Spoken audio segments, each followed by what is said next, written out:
김용민 브리핑 일부 뉴스 매거진.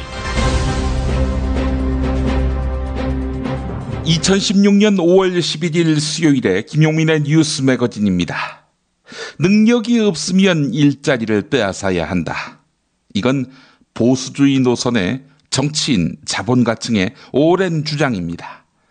말단 노동자한테도 이런 엄격한 잣대를 들이대는데 국가 지도자에 대해서는 어떠해야 할까요? 더 가혹해야 하지 않을까요? 한반도 정세와 경제 상황의 긴박성에 비추어 볼 때 대통령직 박근혜 씨에게는 너무 과하다는 지적이 적지 않습니다. 그래서 박근혜 씨가 대통령직 자녀 임기를 꼭 채워야 하느냐 이렇게 물어봤습니다. 15%는 그래도 임기를 보장해야 한다 였습니다. 그런데 나머지 85%는 무능이 입증됐으니 박근혜 씨는 퇴진해야 한다라는 데 뜻을 모았습니다. 어젯밤 11시 25분 현재 2,993명이 참여했습니다. 누리꾼 의견 볼까요?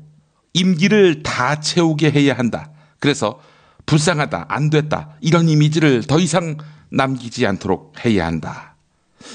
이참에 바닥까지 보여줘서 다시는 그 집구석이 정치 못하게 해야 한다. 이런 의견이 있었습니다. 지금 당장은 답답하겠지만 중도 퇴진은 안 된다. 반드시 임기를 마치게 함으로써 바닥을 드러내도록 해야 더 선명한 반대 급부를 얻을 수 있다. 중도 퇴진이라는 비정상적인 상황은 저쪽의 결속력을 높여주는 계기가 될 수 있다. 탄핵 정국에서 배워야 한다. 이렇게 밝힌 분도 있었습니다. 하지만 그냥 지금 바로 끌어내리고 청문회석에 세우고 국정조사를 했으면 좋겠다. 여태 국민들이 너무 많이 참아왔다. 이럴 땐 대통령을 끌어내린 브라질 국민들이 훨씬 현명해 보인다. 이런 견해가 있었습니다.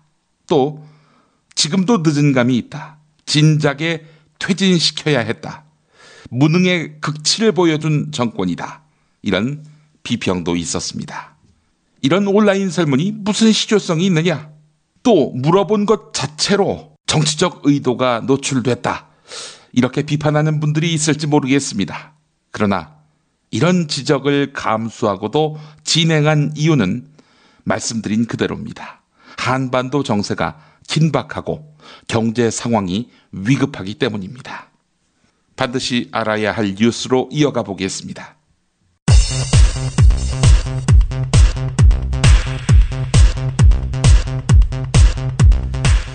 제21대 국무총리를 지낸 강영훈 전 총리가 어제 낮 서울대 비영원에서 별세했습니다. 향년 95세입니다. 육군 사관학교 교장으로 있을 때 5.16 쿠데타가 발생했지만 참여를 거부해서 반혁명 장성 1호로 수감되는 곤욕을 치르기도 했는데 총리가 된 뒤 1990년 서울에서 남북 최초의 총리회담을 개최해 남북 화해의 새 장을 연 인물로 평가됩니다. 김정은 북한 국방위원회 제1위원장이 노동당 대회에서 당위원장 자리에 올랐습니다. 또 당 정치국 상무위원회는 김정은 제1위원장과 김영남 상임위원장, 황병서 군 총정치국장 외에 새롭게 박봉주 총리와 최룡해 당비서가 뽑혀서 총 5명이 됐습니다. 김정은 노동당 위원장의 수락 발언 들어보겠습니다. 나는 존엄 높은 조선노동당의 위원장이라는 무거운 중임을 맡겨준 대표자 동지들과 전체 당원들, 인민군 장병들과 인민들의 최대의 신임과 기대를 심장으로 받아안고 정부가 구조조정에 필요한 자본 확충을 추진하고 있는 산업은행과 수출입은행에 성과 연봉제 도입 등 고강도 자구 압박을 가하고 있습니다. 자격 없는 사람 낙하산으로 내리꽂은 원죄는 없는지 정부는 자문해야 할 것입니다. 금융위원회 임종용 위원장의 말 들어보겠습니다. 금융공공기관이 무사한이란 신의 직장이라는 국민의 지적이 있습니다. 절박감을 갖고 성과연봉제 등 성과중심 문화 확산을 조속히 그리고 반드시 도입해야 한다고 생각합니다. 지난 토요일 조간브리핑 김프로이드 시간에 김프로가 단독으로 보도한 사안이었죠. 드디어 실명이 밝혀지면서 기사화됐습니다. 정운호 네이처 리퍼블릭 대표 구명 로비 의혹과 관련해서 홍만표 변호사가 압수수색 당했습니다. 2009년 박연차 게이트 사건 당시 노무현 전 대통령을 수사했던 대검 중수부 수사기획관으로 널리 알려진 검사장 출신의 전관이 바로 홍만표 변호사지요. 이병기 청와대 비서실장이 국가정보원장 시절 보수단체들에게 자금 지원 창구를 단일화하라 이렇게 요청했다는 보도가 나왔습니다. 시사저널이 전한 것인데요. 이병기 실장은 터무니없는 이야기를 하면서 반박했습니다. 자세한 내용은 잠시 후 정치 한 건에서 시간에서 상세히 전해드리겠습니다. 세월호 특별조사위원회의 활동 시한을 연장하기 위한 세월호 특별법 개정이 새누리당 반대로 무산됐습니다. 새누리당 간사인 안효대 의원은 특별법 개정 반대가 당 지도부의 입장이라고 전한 것으로 알려졌습니다. 김용민의 뉴스 매거진 함께하고 계십니다. 여러분에게 공지 하나 하겠습니다. 저와 함께 한신대학교 신학대학원에 다니실 생각이 없으십니까? 빤스 목사와 같은 기독교와는 무관합니다. 늦봄 문익환 목사가 소속된 교단이자 그분이 가르쳤던 학교입니다. 편협한 기독교 복음을 가르치지 않습니다. 세상과 역사에 봉사하는 뜻있는 시민을 가르치는 좋은 학교입니다. 특히 목사가 될 뜻이 없이 한신대의 신학만 배우고 싶다는 분들을 위한 야간 강의 과정도 있습니다. 바로 MTS 과정인데요. 한신대학교 신학대학원 홈페이지에 접속하시면 자세한 안내를 받으실 수 있습니다. 제 권유 때문에 한신대 신대원에 들어오시면 같이 학교 다니는 동안 새롭게 나오는 제 책 모두 드리겠습니다. 선물로 말이죠. 예. 김용민의 뉴스 매거진 광고 듣고 오겠습니다. 안녕하세요. 조광래 중고차 대표 조광래가 들려드리는 오늘의 한마디. 사람은 행복하기로 마음 먹은 만큼 행복하다. 김용민 브리핑과 함께하는 조광래 중고차의 대표 번호는 1800-9538. 중고차 거래는 역시 조광래 중고차. 고맙습니다.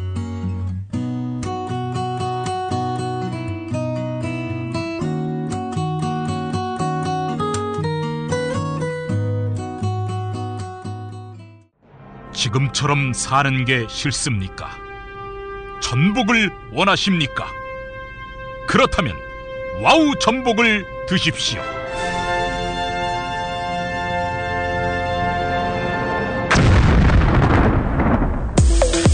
와우! 전복을 먹으면 입맛 잃고 무기력했던 삶이 전복되고 시름시름하던 몸 상태가 전복됩니다.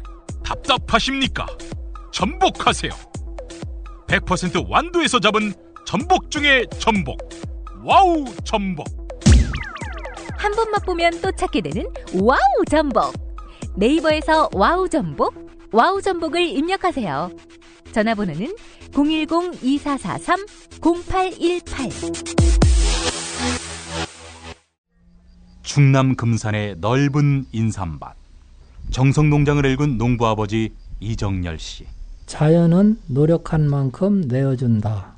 그 자연의 마음을 알기에 정성농장을 더불어 일구는 아들 이성규 씨도 아버지에게 배운 것처럼 정직하고 또 성실하게.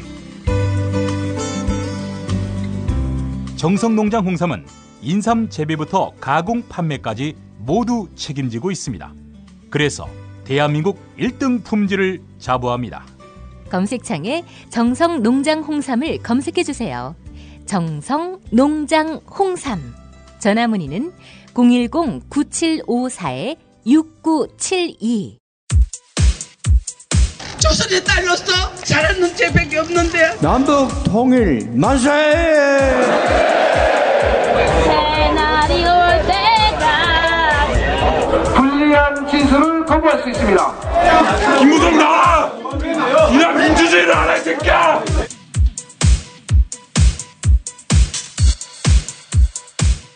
뉴스는 현장이다로 이어갑니다.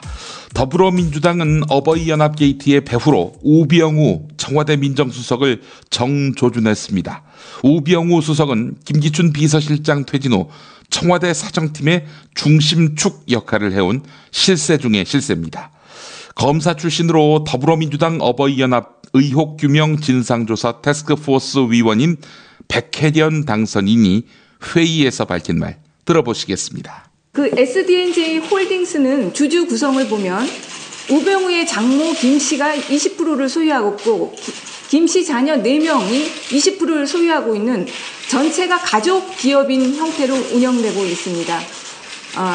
그런데 지금 언론 보도에 발표된 것에 의하면 2014년 4월부터 11월까지 어버이의 연합에 총 39차례 2,500만 원의 자금이 지급되었다는 의혹이 제기되어 있고 또 2014년 12월부터 2015년 3월에는 또 1,700만의 자금이 지급되었다는 의혹이 보도되어 있습니다. 근데 여기서 주목할 것은 우병우 민정수석이 청와대에 들어간 시기입니다.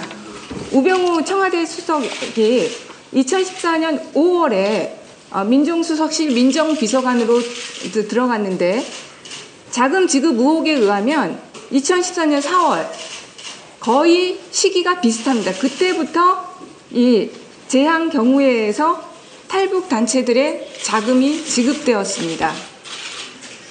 그래서 우병우 수석 같은 경우는 다들 아시겠지만 대검 중수부 수사 일과장 시절 노무현 전 대통령 수사를 담당한 주임검사였고 또 노무현 대통령 서고에 대검 범죄정보기획관, 수사기획관 등 검찰 요직을 두루 거친 인물입니다.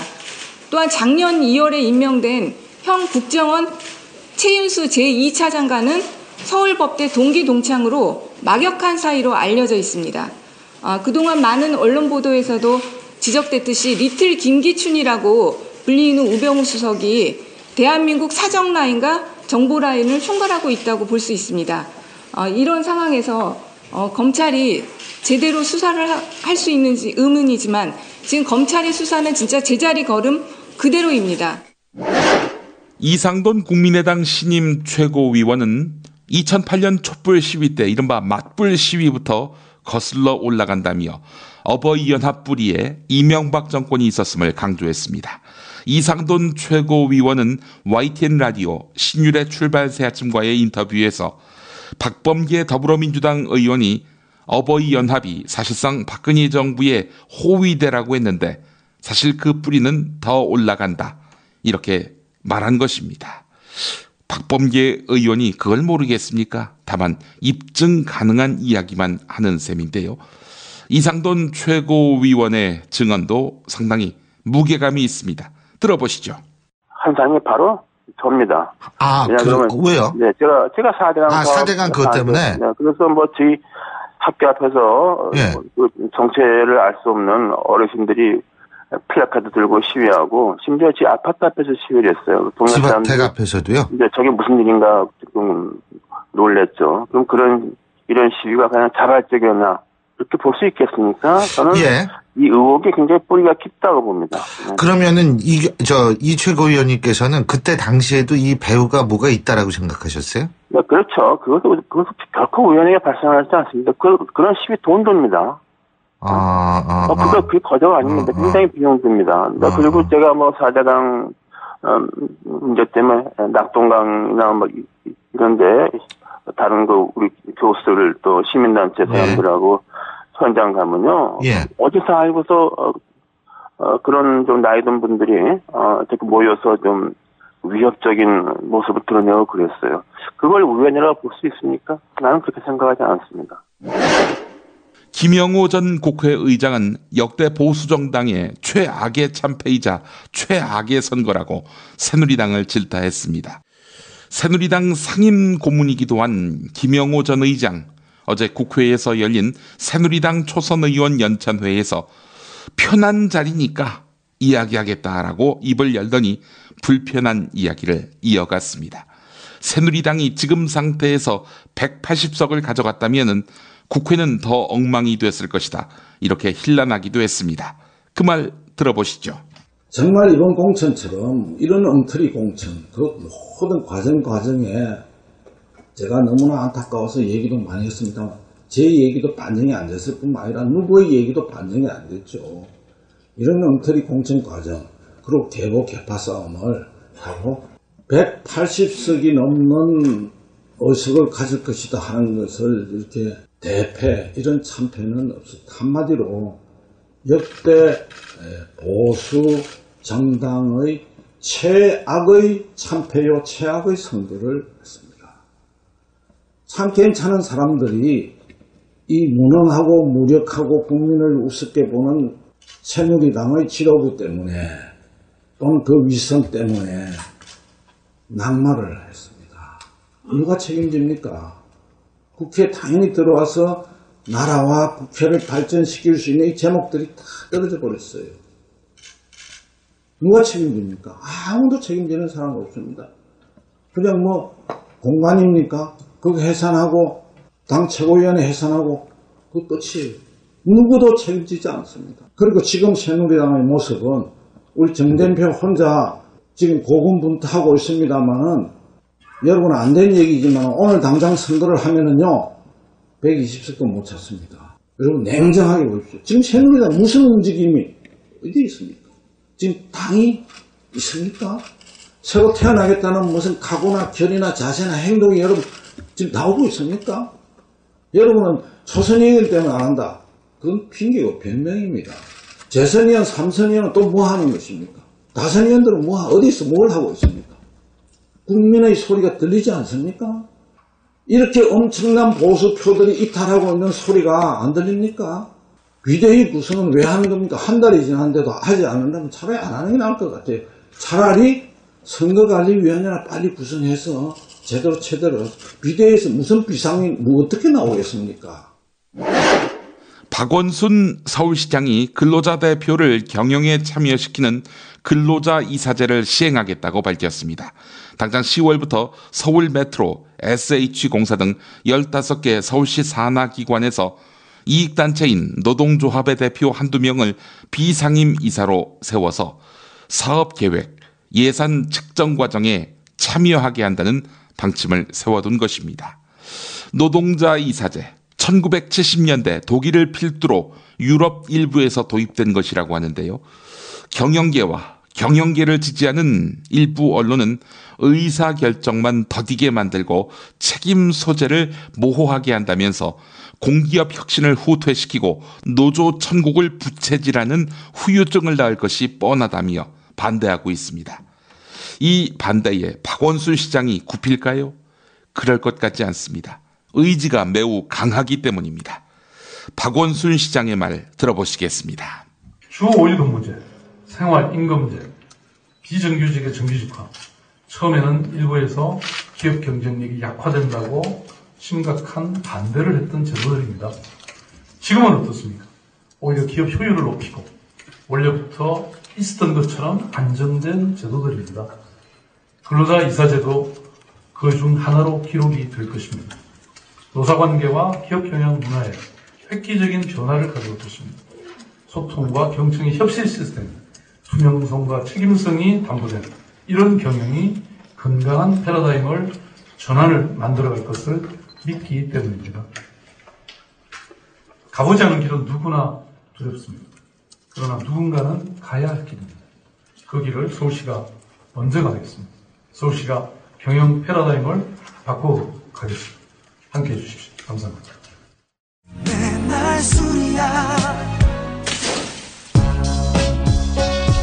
빅데이터 전문가 정영진입니다. 술 마시는 게 곧 업무인 분 많이 계시죠? 메모하세요. 고려생활건강 술술 풀리고입니다. 증권가 샐러리맨 그리고 강남 유흥업소 종사자들 웬만하면 안 취하죠? 술술 풀리고 이게 비결이었습니다. 간장과 신장을 보호하는 화인 피토 성분 그리고 특허받은 제조법. 그래서 술술 풀리고는 누구도 흉내낼 수 없습니다. 못 믿으시면 수백 개의 후기 읽어보시고 80%에 육박하는 재구매율에 주목해주세요. 음주 전후 한 포를 섭취하시면 됩니다. 부드러운 분말 형태라 물 없어도 드실 수 있고요. 물을 섞지 않으니 효과는 더 확실하겠죠? 네이버와 다음에서 고려 생활 건강을 검색하시면 술술 풀리고를 만나볼 수 있습니다. 김치가 다 같은 것 같죠? 아니요, 이담채는 진짜 다르죠. 겨울 전라도, 여름 강원도, 봄 가을 충청도 최고의 배추만 골라와야지요. 소금 영광에서 직송된 최고의 국산 천일염이 기본 아닌가요? 아, 고춧가루와 파, 마늘 괴산 영천에서 건강한 놈들만 가져와야 해요. 우와, 재료가 반이라고 하던데 역시 이담채네요. 그런데 어떻게 담가야 이담채 김치 맛이 나요? 아유, 이거 비밀인데 다시마에 표고버섯, 양파, 멸치를 넣고 우려낸 육수에다가 온갖 재료를 잘 버무리고 2달 동안 저온 숙성한 양념을 써야 해요.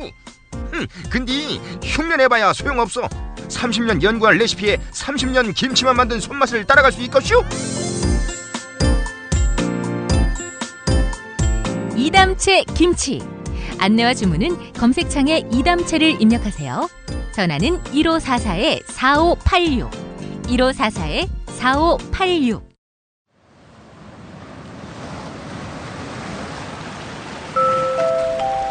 천국 있다 치고 어떤 곳일까? 당신에게 천국의 조건은 무엇입니까? 가족, 친구, 웃음, 만남, 건강, 먹는 재미, 감동, 자연, 소통, 배움, 위로, 공감, 스토리, 아니면 행복한 억압? 지옥에 떨어진 사람들의 고통을 모니터할 수 있는 자격? 어떤 이에게는 천국이 돈과 권력이니 그에게 천국의 조건은 반항 없는 노예들이 많이 필요하겠죠. 템프로 룸사롱과 신인 여배우도 필요하겠죠. 당신에게 천국의 조건은 무엇입니까? 솔직하게 말해주세요. 광고비 대기 벅찬 아직 적자에 허덕이는 새싹당 콩차 전창걸닷컴 070-8635-1288. 가정의 달 소중한 부모님과 은사님께 새싹당 콩차를 선물하세요. 해!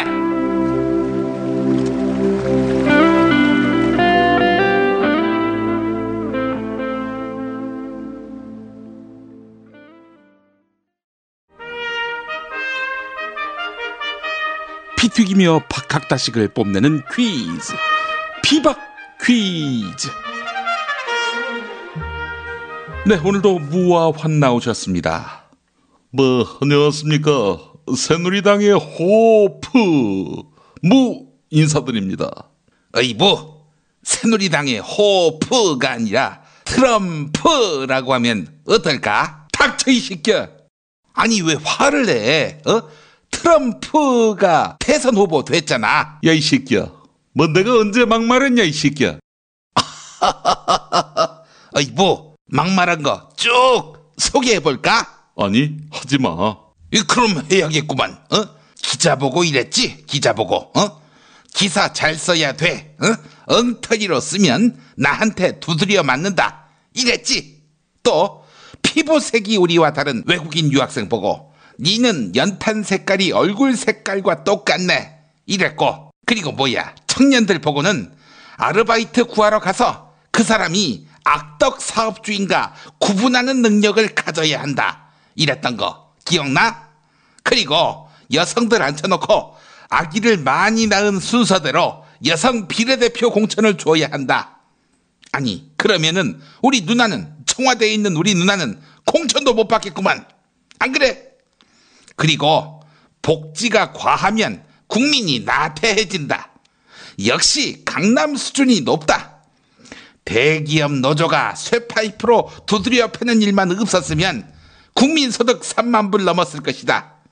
이건 노동자, 외국인, 청년, 여성, 우리 사회의 약자만 골라가지고 엿을 먹인 당신 아니야. 닥쳐 이 새끼야. 하여간 나는 트럼프가 아니라 호프다. 호프. 야, 이 무가 아주 주옥 같은 멘트를 많이 남기셨군요. 자, 오늘도 문제 출제를 위해서 인 오셨습니다. 어서 오십시오, 인. 예, 그저 무하고 환희가 그 싸우는 거 볼 적에 아주 귀엽다고 봐요. 저러고도 그 대선에서 이긴 거 보니까 이건 뭐 저 부정선거가 확실하다고 보지 않을 수가 없어요. 뭐 영감님 대선 당시에 국민행복위원장인가 하셨죠? 부정선거로 당선된 후보 캠프에서 말입니다. 부정선거 운운하시면 누워 침뱉긴데 감당 못할 말 할 것 같으면은 그냥 집에서 쉬세요. 하이 새끼들. 너희들 그 말을 들었을 적에 그 문제에 대해서는 내가 뭐 별로 신경을 쓰지 않는다고 봐요. 근데 이 새끼들 어디서 그 정치를 족 같은 데서 배워가지고 야, 내가 니네들하고 같이 정치를 할 적에 너희들의 그 치부, 그 비밀을 나름대로 많이 축적해두지 않았겠어? 너희들이 좀 긴장할 필요가 있다고 봐. 우상호가 조응천이 앞세워서 청와대 보고 닥치라고 하는 거 보니까 더불어민주당이 아니라 이제는 더불어 협박당으로 개명을 해도 좋겠다. 이런 생각이 듭니다, 영감님. 그나저나 영감님 수술하셨다고 들었어요. 어디 수술하셨어요? 내가 목에 염증이 생겨가지고, 그것 때문에 추워도 말을 못하게 생겼다고. 그래서, 수술했다고 보는 거야. 이은미도 아니고, 연도현도 아니고, 아니, 목 쓰실 일이 뭐가 있었다고요? 새끼야, 너는 총선 때 도장을 훔쳐가지고 도망 다니느라고 잘 몰랐을 텐데, 나는 곳곳을 돌아다닐 적에 유세를 했다고, 내가 유세를 열심히 해줘서, 이 당을, 디스 파티를 일당으로 만들어줬잖아. 다 알다시피. 영감님 유세 때문에 더민주당이 일당이 됐다고요? 뭐라고 유세하셨는데요? 하이 씨발 새끼들. 야, 너 무하고 환희 너희들은 말이야 밥상머리 교육부터 잘못됐다고 봐요. 내가 유세 마이크를 잡았을 적에 유권자 너희들 우리를 일당으로 만들어주면 문재인이가 절대 대선 후보가 되지 못하도록 필사적으로 막을 테니까 우리한테 표를 다오 이랬지. 예, 그랬더니 어리석은 백성들이 우리한테 표를 몰아줬다고 봐요. 박근혜 심판론이 아니라 문재인 심판론으로 이기신 셈이군요. 총선 시작할 적에 문재인이가 대선 안 나간다. 아예 정계를 떠나겠다. 이랬을 적에는 나는 더불어민주당이 180석도 가능했다고 봐요. 180석이나? 아유, 그런 말도 안 되는 소리 그만하시고요. 자, 이제 문제 내주시죠. 야, 사회자, 너는 문빠구나, 야, 내가 어제 초선들한테도 얘기했지만은, 어느 누구 사람으로 분류되는 것은 결코 온당치가 못하다고 봐. 제가 만약에 문빠가 아니라 인의 사람이 된다면 어떨까요? 그거는 상관이 없지. 나는 사람이 아니니까, 나는 권력의 화신이라고 생각해, 반인 반신이라고 들어봤지? 그게 바로 나한테서 나온 말이라고 봐요. 반은 인이고 반은 신이다 해서 반인 반신. 영감님, 사람이 아니시라고요? 그러면 영감님은 어디 사십니까?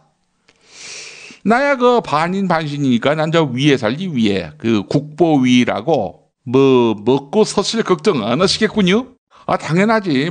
돈이 굳이 필요하다면은 동아은행에 있는 돈이 다 내 돈이거든. 동아은행에서 그냥 돈 빼가면 된다고 봐. 영감님, 동아은행 망했어요. 그렇지. 그래서 내가 나중에는 국립호텔에서 먹고 잤다고 봐. 무전 취식으로 이렇게 살 수 있었다고. 국립호텔이요? 어딘데요? 아이 새끼, 민망하게 그걸 물어보냐 이 새끼야. 어디긴 어디야 이 새끼야. 감옥이지 이 새끼야. 지금은 감옥 나오셨는데 뭐 먹고 사세요? 나는 먹고 사는 거 걱정이 없다고 봐요. 표하고 주화로 먹고 산다고 봐. 먹고 사는 데 있어서는 나는 걱정이 없다고 봐요. 표하고 주화가 뭐냐고. 이 새끼들 궁금해하는 표정 봐줘. 아주 호기심이 얼굴에 서려 있어 이 새끼들. 표는 수표일 줄 알았지? 아니고 표는 비례대표라고. 그리고 주화는 딴 게 아니고 금으로 만든 주화 이런 게 아니라 경제민 주화라고. 그만하세요 이제 좀. 아이고. 자, 빨리 문제 내주시기 바라겠습니다. 아예 알았어 이 새끼야. 아이 새끼 뚱뚱해가지고 이 새끼. 넌 이 새끼야 그 북한이나 가야 된다고 봐. 그 뚱보들 나라 이 새끼. 아예 문제 낼게 이 새끼야. 요즘 그 국민의당에서 치고 나오더라고. 그 임을 위한 행진곡이라고. 다시 5.18 때 부르게 해달라. 뭐 이렇게 요구하고 있는데. 오늘 문제는 임을 위한 행진곡 가사 중에서 동지는 간데 없고 땡땡만 나부껴. 여기서 땡땡. 이 땡땡이 과연 무엇이냐고 했을 적에 그걸 맞추면은 바로 정답이라고 봐요. 예, 정답. 환 정답 아십니까? 예, 알지. 광주 민주화운동 기념일이 국가기념일인데, 동지는 간데 없고 땡땡만 나부껴. 이 땡땡이 뭐냐? 정답. 방아타령. 틀렸습니다. 실제 이명박 정권이 임을 위한 행진곡 대신에 방아타령으로 하려고 했었죠. 정말 파렴치한 정권입니다. 서회자, 바로 정답 가자. 정답은 동지는 간데 없고, 그리고 그 다음 가사 아니냐? 동지는 간데 없고, 친박만 부대껴. 동지는 간데 없다. 그러면 동지가 비박 세력을 말씀하시는 거죠? 글쎄 말이다. 내가 당선자 모임 이런데 안 가는 이유가 있다. 환희 저 새끼만 봐도 속이 부대끼는데 친박들까지 우글우글하는 자리에 말이야. 내가 갈 수 있겠냐? 야, 너도 더민주로 와라. 내가 너를 만들어줄 수 있다고 봐요. 대선 후보로 만들어주시겠다는 겁니까? 아니지. 일단 더민주로 올 것 같으면은 네가 배신자가 되는 거 아니야. 우리한테 온 다음에는 막 폭로하라고. 아는 거 모르는 거 다 폭로해. 그런 다음에 네가 청와대 그 양반 머리 끝까지 화나게 만드는 거 아니겠어? 그런 다음에는 검찰이 너를 탈탈 탈 것이고. 그렇게 되면은 나는 너를 깜빵 후배로 만들어줄 수 있다고 봐요. 영감님 닥치세요. 자, 오늘도 정답은 애청자 여러분의 몫입니다. 정답 맞히시는 분께는 우리나라 의회 민주주의 역사의 금자탑으로 남을 지난 2월 필리버스터 발언을 모은 책, 이 책 제목 자체가 필리버스터입니다. 필리버스터를 드립니다. 도서출판 이김에서 내놓았습니다. 이김. 빅토리를 뜻하는 줄 알았더니 그 이김이 딴 뜻이라고 합니다. 이시성을 가진 사람과 김시성을 가진 사람이 동업해서 만든 게 도서출판 이김이라고 합니다. 젠장아. 예, 필리버스터 이 책 아주 두껍습니다. 읽다가 졸음이 오면은 베개로 쓰셔도 됩니다. 자, 그리고 필리버스터 이게 전자책으로도 나왔는데요. 유통사 수익과 제작비를 제외한 나머지 수익금 전액을 주빌리은행 청년지점에 기부한다고 합니다. 와, 그러니까 이제 출판사 몫의 수익 전액을 주빌리은행 청년지점에 기부한다는 것입니다. 여러분, 전자책 구매해 주시면 좋은 일에 쓰이는 것이니까 또한 많은 관심 부탁드리겠습니다. 지난 시간 정답자 살펴볼까요? 방이동 지키미님 당첨되셨습니다. 안녕하십니까. 아침에 일어나면 김용민 브리핑을 자연스럽게 들으면서 하루를 시작하는 청취자입니다. 대기업에서 구조조정을 당해서 얼마 전에 퇴직해가지고 10년 만에 아주 잉여로운 시간을 보내고 있습니다. 잉여로운 시간. 예. 대통령께서 중동으로 가라고 하셨지요. 사회에서 평가하는 고액 연봉자라는 타이틀과 중동 파견직에서 받는 수당에 눈이 멀어서 개인의 행복과 노동자의 권익을 포기하며 살았습니다. 하지만 아쉬움은 없습니다. 실업급여 설명회에 참가했을 때 재래시장에서 열심히 일하는 분들을 보며 소수 1%를 위한 정책과 사회구조에 분노를 느꼈고 대다수 국민의 노동과 생계를 보장받는 일이 얼마나 중요한지 깨달았습니다. 필리버스터를 통해서 희망을 보았습니다. 다시 한번 그 메시지를 되새김하고자 책을 신청합니다. 라고 하셨습니다. 방이동 지키미님께 보내드리겠습니다. 정답 영숙이 맞히셨습니다. 자, 그리고 야옹야옹님도 정답 맞히셨습니다. 정답 영숙씨 맞히셨고요. 저는 대학에서 기록학을 전공하고 있는 석사과정 대학원생입니다. 20대 총선만큼 우리나라 정치사가 시끌벅적했던 때가 있었나 싶습니다. 정치 관련 여러 팟캐스트가 활성화되고 이에 따라서 시민들의 참여도 많아졌습니다. 특히 테러 방지법 저지를 위한 필리버스터는 밤을 새워가며 보고 들었고 여느 시사교양 프로그램보다 재미있었습니다. 중간중간 여당 의원과 힐러리의 예능 프로그램도 있어서 지루하지 않았습니다. 이를 계기로 국회 방송을 선호 채널로 지정하기도 했었고요. 긴 연설 시간 때문에 듣는 사람도 연설하는 사람도 힘들었지만 24시간 국회가 며칠 동안 유지되고 시민의 방청이 늘어난 것은 정말 흥미로운 변화였습니다. 시민의 관심을 정치에 끌어들이게 하는 것. 이것이 바로 진정한 정치인다운 능력 아니겠습니까? 덕분에 능력 있는 국회의원의 면모를 관심 있게 찾아볼 수 있었던 시간이었습니다. 국회 기록에도 있겠지만 저는 필리버스터 책을 선물로 받아서 영원히 기록으로 간직하고 싶네요. 재밌게 다시 읽고 싶습니다. 늘 건강하시고 앞으로도 재밌고 유익한 방송 부탁드리겠습니다. 라고 해주셨습니다. 네, 야옹님께도 보내드리겠습니다. 피와 퀴즈 마치겠습니다.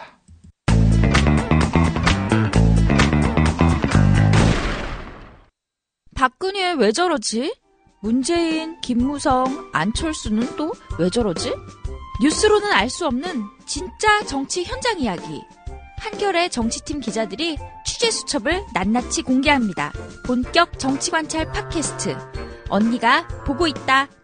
팟빵에서 언니를 검색하세요.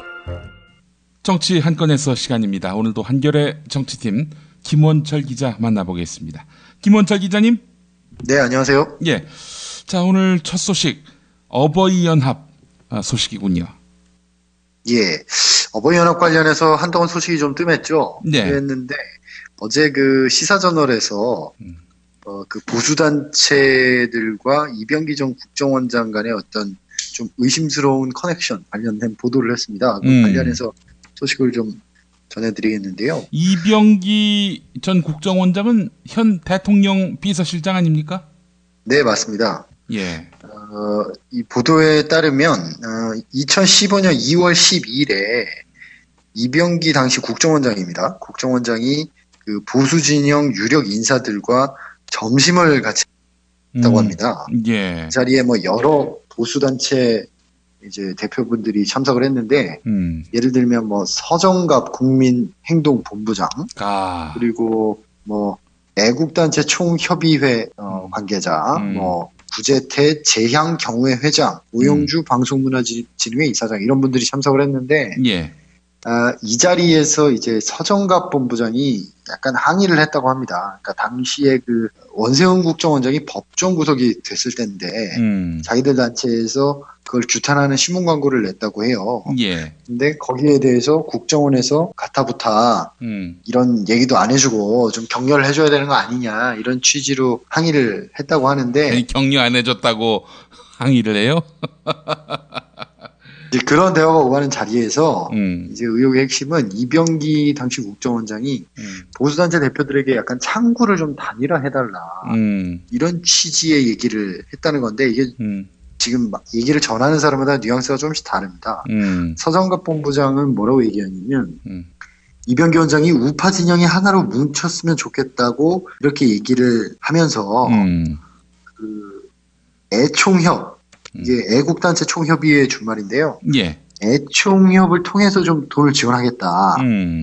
돈 지원해주는 창구를 하나로 쉽게 해야 그 창구에다가 돈을 쉽게 넣을 수 있다. 이런 취지로 자기는 이해했다는 거예요. 예. 그래서 자기는 이렇게 하면은 자기들이 애총협의 눈치를 봐야 하는 상황이 되니까 별로 기분이 좋지 않았다는 취지로 이렇게 얘기를 한 거예요. 기자들한테. 예. 하지만 이제 또 반대쪽에 있는 분들은 그때 나온 얘기는 이런 돈 얘기가 아니라 보수단체들이 이런저런 데서 따로따로 시위하지 말고 어떤 사안이 있으면은 다 같이 모여서 힘을 좀 집중해서 창구를 단일화해서 싸워야 되는 거 아니냐 이렇게 얘기했다는 게 또 다른 분들의 주장이에요. 예. 여기에 대해서 이제 현 이병기 실장의 해명을 들어보면 오찬했다는 사실은 인정하고 있습니다. 인정하고 있고 의견을 내려면 한 목소리로 내시라 이 정도 얘기를 했지 자기가 돈 얘기를 했겠느냐 이렇게 지금 해명을 하고 있는 상태인데요. 예. 이게 지금 어버이연합 게이트 관련해서 전 게이트라고 보고 있는데 게이트 관련해서 나오고 있는 여러 주변적 의혹 중에 또 하나로 지금 보도가 된 것 같습니다. 예. 아하, 이게 어버이연합을 파고드니까 온갖 주체들이 다 나오네요. 뭐. 예.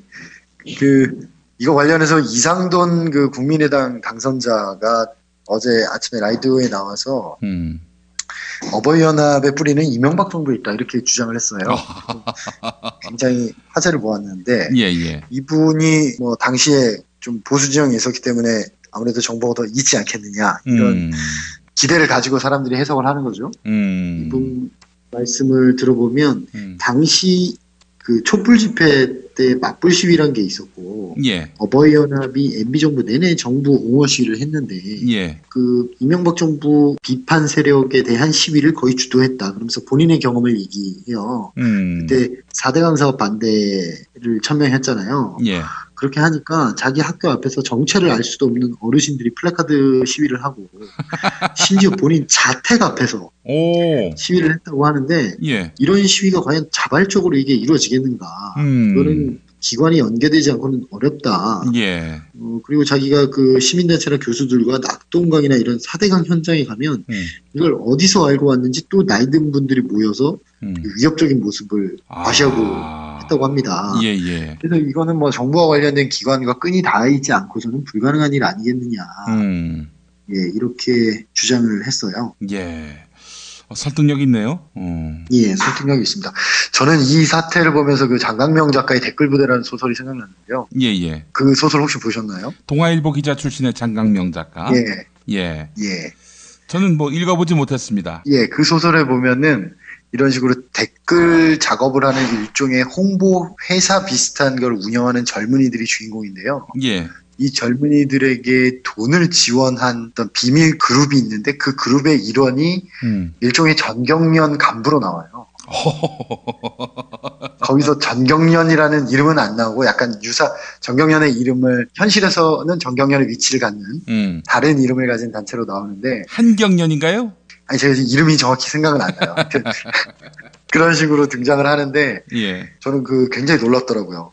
전경련 사태가 불거지고 나서 그 소설이 읽으면서 생각이 났었는데 예.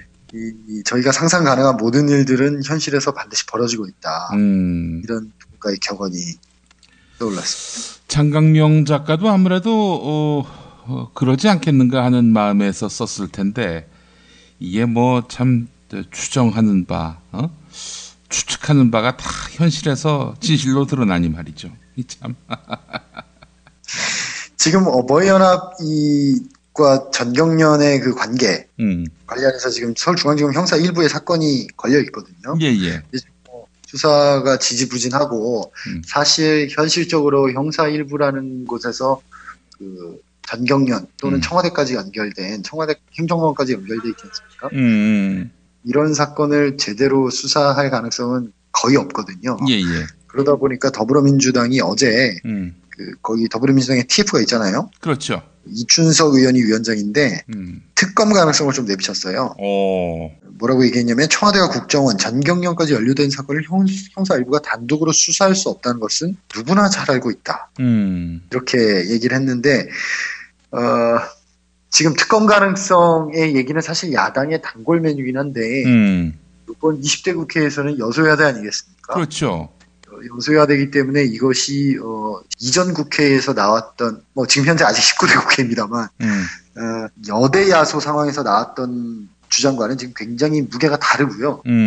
이것은 국민의당만 동의하면 언제든지 진행이 될 수 있는 사안이고 또 상설 특검 법안이 통과되어 있지 않습니까? 예. 통과되어 있기 때문에 특검이 발동되는 그 절차나 이런 것들도 예전처럼 복잡하진 않거든요. 그래서 특검 가능성도 예전보다 좀 있는 거 아닌가 그런 생각이 들고 예. 이게 일종의 여소야대 효과라고 볼 수 있는데요. 사실 검찰에 나가보면 검사들이 가장 무서워하는 게 특검입니다. 왜냐하면 본인의 수사 기록을 다 열어보기 때문이죠. 특검이 시작되면. 그 검찰에서 한 수사 기록을 전부 열어볼 수 있는 건 특검밖에 없어요. 그 법원에 제출할 때도 검찰에서는 본인들이 필요한 수사 기록만 증거 기록이라는 명목으로 법원에 제출하거든요. 형사소송법을 자기들 자의적으로 해석하는 건데요. 그게 이제 그때 용산 참사 때 그 기록 공개 이슈가 불거졌을 때 검찰과 법원이 굉장히 세게 붙었던 문제인데 어쨌든 조금 그 부분은 기술적인 얘기라서 넘어가지만 어쨌든 그래서 검사들이 특검을 굉장히 무서워합니다. 무서워하고 또 이 경이로운 검사들은 윗선을 설득하는 데 있어서 특검 카드를 많이 써먹어요. 그러니까 이거 수사 안 했다가 특검 들어오면 뭐 부장님 감당하실 수 있겠습니까? 차장님 감당하실 수 있겠습니까? 이런 식으로 수사 돌파 논리로도 특검을 많이 활용하는데요. 여소야대 국면이 되었기 때문에 지금 사실 일선에서 수사하는 검사들 입장에서도 혹은 검찰 조직 전체 차원에서도 이제 진짜 여차하면 이게 뽑힐 수 있는 칼이다. 이렇게 생각할 수 있기 때문에 약간 검찰을 긴장시키는 효과가 있을 거고요. 하지만 어버이 연합 사건은 형사 1부에 있기 때문에 그 형사 1부 자체가 하려는 의지가 있다 해도 할 수 없는 구조거든요. 워낙 뭐 사건 수가 그 검사 수에 비해서 압도적으로 많은 형사부이기 때문에 그래서 이 부분은 진짜 특검으로 좀 갈 수도 있는 거 아닌가. 그리고 사실 특검으로 가야만 하는 성격의 사건이고. 특검이 여소야대 상황에서는 엄청난 위력을 발휘할 수 있겠다. 그 생각을 또 해보게 되네요. 어제 검찰이 그 지금 특수부에서 법조비리 사건을 수사하고 있잖아요. 근데 어제 검찰이 그 홍아무개 전 검사장 출신의 변호사의 그 자택과 사무실을 압수수색했어요. 근데 이것 역시 저는 여소야대 상황에서의 어떤 특검의 효과가 아닌가라고 혼자 생각하고 있는데요. 왜냐하면 홍아무개 변호사가 그 노무현 전 대통령 수사의 핵심이었고 그런 측면에서 야당에서 뭐 좋은 감정을 가질래야 가질 수 없는 사람이지 않겠습니까? 그러다 보니까 본인도 특검의 위협을 많이 느꼈다고 저는 생각하고요. 검찰 입장에서도 이거를 제대로 안 했다가는 정말 특검이 들어올 수 있다. 비리 관련해서. 그랬다가는 검찰 조직이 완전 만신창이가 될 수 있다. 그런 위협감을 느꼈기 때문에 조금 수사하는 신용이라도 더 내는 거 아닌가. 저는 좀 그렇게 보고 있습니다. 저는 우리 김원철 기자님의 해석에 만표를 던지고 싶습니다. 전적으로 동의합니다. 정말 대한민국에서 가장 머리가 좋은 분이 아니십니까? 이렇게 서로 주고받는군요. 서로 주고받는. 알겠습니다. 자, 다음 이슈 어떤 게 있습니까? 정진석 원내대표 얘기를 조금 해야 되겠는데요. 새누리당. 지금 정진석 원내대표가 뭐 친박계 지원을 받고 원내대표가 됐다는 거는 천하가 아는 사실인데, 그렇죠. 당 내에서도 지금 너무 친박계 끌려가는 거 아니냐 이런 비판의 목소리가 자꾸 나오고 있고, 거기에 대해서 본인은 아니라고 버럭버럭 역정을 내고 있는 상황인데 이게 뭐 역정 낸다고 될 일은 아니잖아요. 지금 뭐 친박계 좀 끌려간다는 비판, 그러니까 쇄신파로부터 비판을 받는 주요 포인트들은 이래 7월 전당대회가 확정되기 때문에. 당을 쇄신할 외부 비대위를 꾸리기가 원천적으로 좀 불가능해진 상황이잖아요. 그러니까 이런 식으로 지금 판을 짜놓고 어떻게 이 외부 인사들이 7월이면은 끝날 자리에 오려고 하겠느냐.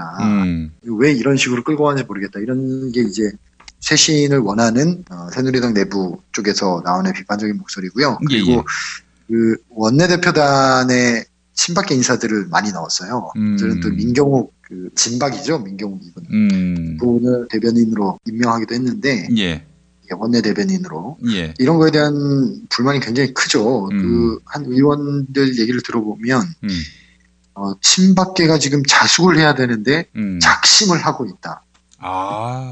이런 표현을 썼는데 이게 아무래도 그 원외에 있었잖아요. 정진석 원내대표가 지금 현재도 사실 원외에 있는 거죠. 뿌리가 좀 약한 상태에서 원내대표라는 권한이 주어지다 보니까 이 친박계 입김에 너무 휘둘리는 것 같다. 이런 식으로 얘기를 하면서 그 정진석 원내대표가 당선 직후에 라디오 인터뷰에서 뭐라고 했었냐면 책임 있는 집권 여당으로서 새누리당 전원이 친박이 돼야 한다. 이런 얘기를 한 적이 있어요. 예. 그래서 이 얘기가 그때는 약간 당선 직후에 하는 약간 의례적인 코멘트라고 생각했는데 이게 의례적인 코멘트가 아닌 거 아니냐. 예. 이런 소리들이 새누리당 안에서 많이 나오고 있습니다. 또 신박이 원유철 전 원내대표에 이어서 이번에도 원내대표 자리를 꿰찼다. 이렇게 봐도 되겠네요. 보니까. 예, 지금 돌아가는 상황이 좀 그런 모양새로 흐르고 있습니다. 근데 그 지금 새누리당 이번 당선자들 가운데 그 친박이 한 몇 % 차지한다고 봐야 됩니까? 19대 국회의원 때보다는 많아졌죠. 예. 예, 그래서 당내 최다파라고 봐야 될 것 같은데요. 자, 그런 상황이고, 아니, 뭐, 예를 들어서, 정진석 원내대표가 굉장히 친박 쪽으로 기운다, 쏠린다. 그렇게 해도 여기에 뭐, 저항하고 반발할 비박 세력은 뭐 그리 많지 않다. 이렇게 봐야 되는 거 아닙니까? 예, 그게 지금 일단 새누리당이 수도권에서 전멸하다시피 했잖아요. 예, 예. 그러니까 새누리당 내에서 개혁적인 목소리를 내고 했던 그런 일종의 소장파, 개혁파, 이분들은 보통 수도권 의원들인데 예, 예. 그쪽이 전멸하다시피 했기 때문에 그 한 개혁파 의원 입을 빌리자면 뭔가를 좀 해보려고 해도 10명이 안 된다는 거예요. 숫자를 끌어모아 봐야. 예, 예. 그러니까 뭐 정진석 원내대표 입장에서도 사실 뭐 당내 민주주의 차원에서 보면 친박계 입장을 많이 대변하는 것이 옳다고 볼 수도 있는 거죠. 당내 다수 의원이.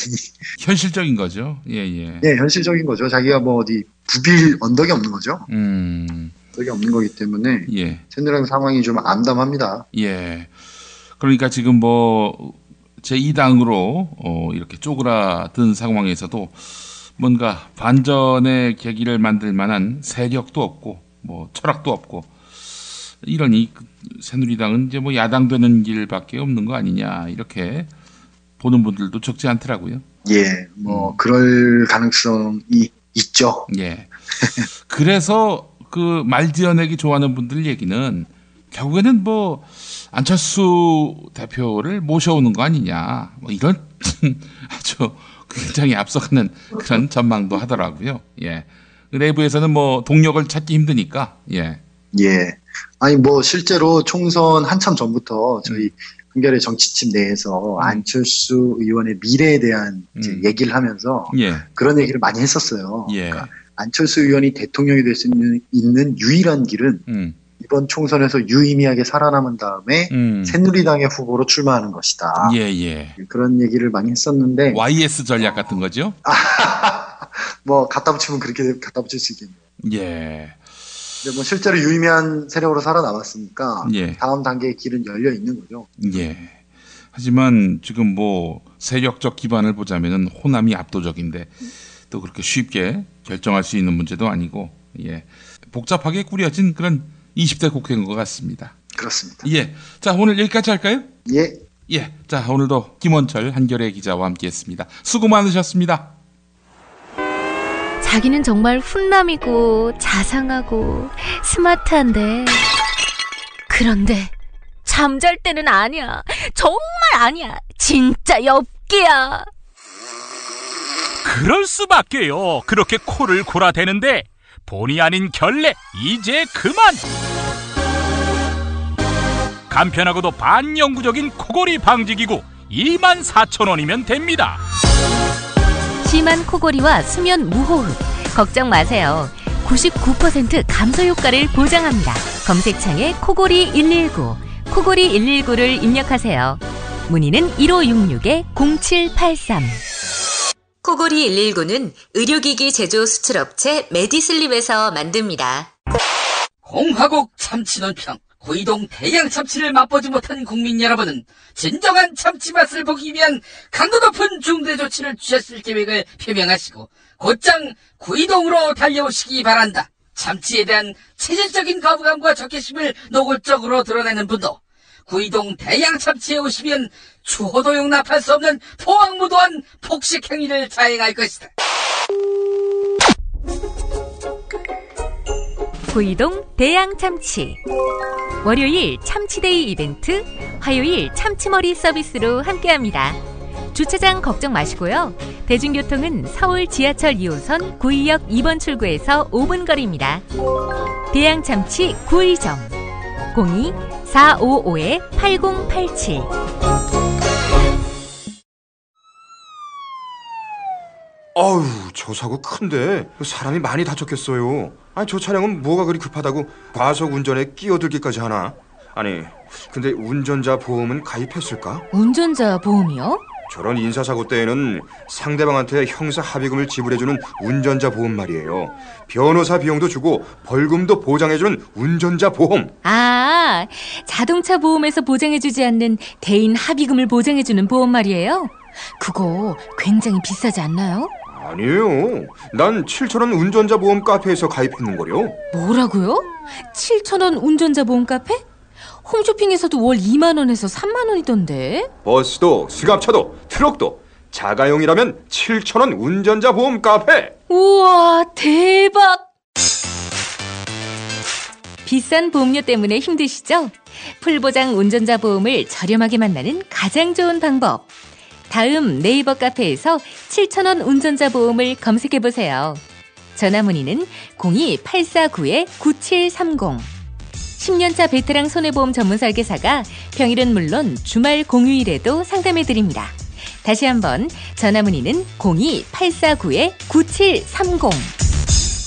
7,000원 운전자 보험, 택시, 버스, 트럭 등 영업용 차량 운전자 보험도 상담해드립니다. 여보, 나 오늘 우리 집하고 아버님 댁 화재보험 가입했어. 뭐라고? 아이, 놀라지 마. 다 합쳐서 월 10,000원이라고. 월 10,000원 화재보험 카페에서 가입한 거라니까. 월 10,000원 화재보험 카페에서 집 2채를? 남들은 집 한 채를 3만 원에서 4만 원에 가입하던데?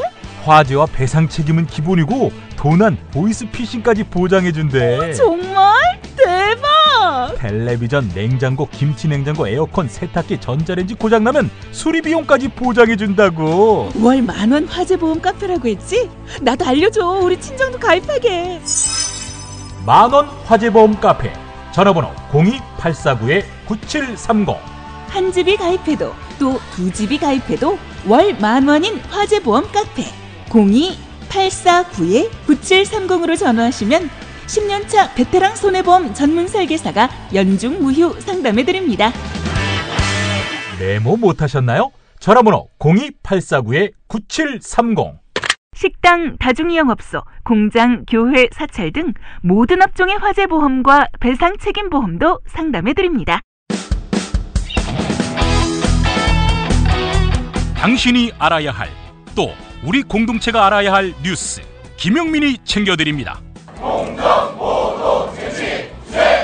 지금은 제1부 뉴스 매거진과 함께하고 계십니다. 경제의 속살, 오늘도 해부해 보겠습니다. 민중의 소리 이완배 기자 연결되어 있습니다. 이완배 기자님. 네, 안녕하십니까. 예, 트럼프 이야기 어제에 이어서 오늘도 한번 해보려고 하는데, 어제는 이제 주한미군 철수 관련한 계산을 해봤고요. 오늘은 한미 FTA 얘기해 보신다고요? 네, 그렇습니다. 지금 이제 그 트럼프 대통령이라는 그 명제가요. 예. 이제 궁서체에 가까워지면서 여러 가지를 고려를 해봐야 되는데, 어제 말씀드렸듯이 한국에서 가장 그 중요하게 생각되는 것은 주한미군 철수하고 FTA 폐기 문제인 것 같습니다. 그래서 예. 어제에 이어서 이제 FTA 문제를 오늘은 말씀을 드리려고 하는데요. 예. 트럼프는 지금 이 자유무역 협정이라는 것에 대해서 근본적으로 반대하는 입장을 보입니다. 자유무역 협정이 미국인의 일자리를 뺏어간다, 이런 생각을 갖고 있는 것 같고요. 예. 아직 이제 정식으로 발효되지 않은 환태평양 경제 동반자 협정, TPP라고 불리죠. 예. 이건 뭐 물론 반대하고 있고요. 굉장히 오래전에 맺어졌던 북미 자유무역 협정이라는 게 있습니다. 나프타라고 불리는 건데요. 이게 미국, 캐나다, 멕시코 세 나라가 한 거죠. 예. 이건 물론이고 한미 FTA까지 미국이 체결한 모든 무역 협정을 재협상하거나 폐기하겠다, 이런 주장을 지금 하고 있습니다. 예. 한국에서는 지금 이걸 바라보는 시각이 현실적으로 불가능하다, 이렇게 보는 쪽이 많은 것 같아요. 제가 어제 말씀드린 것처럼 선거라서 막 뱉는 이야기가 아닌가 뭐 이렇게 보는 견해가 많은 거죠. 근데 제 생각에는 이게 아예 불가능한 이야기는 아닙니다. 예. FTA를 재협상하거나 폐기하는 거는요. 그러니까 원래 이제 그 FTA 재협상 폐기가 불가능하다고 보는 쪽에서 하는 얘기가 뭐냐면 미국 같은 경우는 이제 FTA 같은 관세 관련 협정 체결에 대한 권한이 그 행정부에 있는 게 아니라 의회가 가지고 있습니다. 그래서 행정부는 이제 의회가 결정을 하면 그 권한을 위임받아서 실무 협상에 나서는 2차적 존재이거든요. 그래서 이제 우리나라에서는 트럼프가 대통령이 되면 FTA 뒤엎는다는데 아니 대통령이 그런 권한이 있기는 하냐 이제 이런 문제 제기를 하는 판이죠. 예. 근데 이제 요거는 체결에 관한 이야기입니다. 체결에 관한 권한은 확실히 의회에 있기는 해요. 그런데 폐기에 관한 권한은 이게 미국에서도 규정이 좀 모호한 모양입니다. 그래서 트럼프가 만약에 폐기는 내 마음대로 할래 이래버리면 미국도 이걸 의회가 법적으로 규제할 방법이 마땅치 않다고 합니다. 지난번에 그 한미 FTA 체결될 당시에 나왔던 이야기인데, 뭐 절차가 그렇게 어렵지 않다. 청와대에서 팩스로 미국 백악관에다가 우리 한미 FTA 안 할래. 이러면 뭐 그걸로 끝난다는 거예요. 맞습니다. 실제로요. 지금 말씀해 주신 게 정확한 건데요. 예. 한미 FTA 협조문에 보면 폐기를 하는 절차가 굉장히 간단합니다. 어떤 거냐면 두 나라 중에 한 나라가 나 협정 해지를 희망합니다 하고 서면으로, 그러니까 팩스로 조금 전에 말씀해 주셨던 대로 서면으로만 통보를 하면 무조건 180 이후에는 종료가 됩니다. 이게 굉장히 간단한 거예요. 폐기라는 게. 그래서 우리 입장에서도 마찬가지지만 트럼프도 한다고 마음만 먹으면 이건 그냥 서면으로 통보만 하면 끝나는 거거든요. 예. 근데 이제 뭐 우리나라가 먼저 그렇게 할 리는 없지 않습니까? 지금 상황에서는요. 그렇죠. 그러니까요. 그런데 지금 우리나라는 미국도 그렇게 할 리가 없다 이렇게 착각을 하고 있는 거죠. 뭐 외교적 상식에 어긋난다느니 뭐 이러고 있는데요. 뭐 트럼프가 상식에 근거한 사람은 누가 봐도 아니니까요. 저는 어쨌든 트럼프가 당선이 되면 FTA를 폐기할 확률이 생각보다는 상당히 높다고 생각하는 쪽입니다. 실제로요? 예. 지금 뭐 선거 국면에서 나오는 일시적인, 일회적인 그런 어떤 레토릭이 아니라 실제로 이행할 가능성이 있다. 그러니까 어제 그 주한미군 철수하고는 조금 다른 궤가 있다는 거죠. 요 FTA 문제는요. 예. 그러면 이제 우리 입장에서 살펴봐야 되는데요. 만약에 FTA 폐기가 전면적으로 외교 문제로 떠올랐다고 하면요. 우리는 어떤 태도를 취해야 되느냐.